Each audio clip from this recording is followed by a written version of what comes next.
బానిస బ్రతుకులు అక్కర్లేదంటూ ఉరికొయ్యలకి ముద్దాడారు. స్వేచ్ఛ స్వాతంత్ర్యాలు సాధించిన భగత్ సింగ్ విగ్రహాన్ని ఆవిష్కరించడం నూతన ఉత్తేజాన్ని ఇస్తుందని మంత్రి తుమ్మల అన్నారు. కూకట్పల్లి భగత్ సింగ్ నగర్లో భగత్ సింగ్ విగ్రహాన్ని ఆవిష్కరించారాయన. స్వాతంత్ర్య భారతం నేడు అగ్రదేశాల సరసన నిలబడి అగ్రస్థాయికి చేరుకుంటుందని తెలిపారు. దేశానికి అపారమైన శక్తి యువత అని తుమ్మల వివరించారు.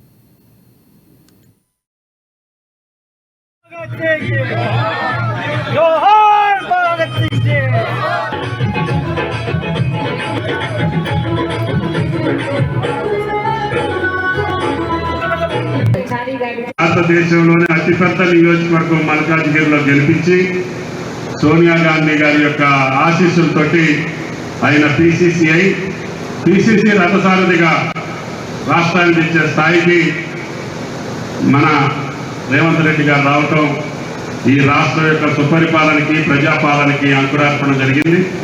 తప్పకుండా కూకట్పల్లి నియోజకవర్గమే కాదు, హైదరాబాద్కే 100 రోజులు గడవక ముందునే పెండింగ్లో ఉన్నటువంటి అనేక సమస్యలకి పరిష్కారం చూపించే శక్తి ఆ భగవంతుడు ఆయనకి కల్పించారు.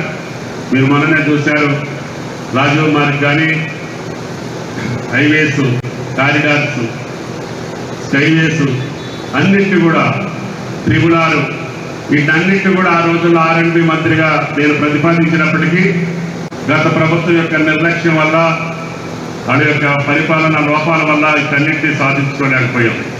కానీ 100 రోజుల్లోనే ముఖ్యమంత్రి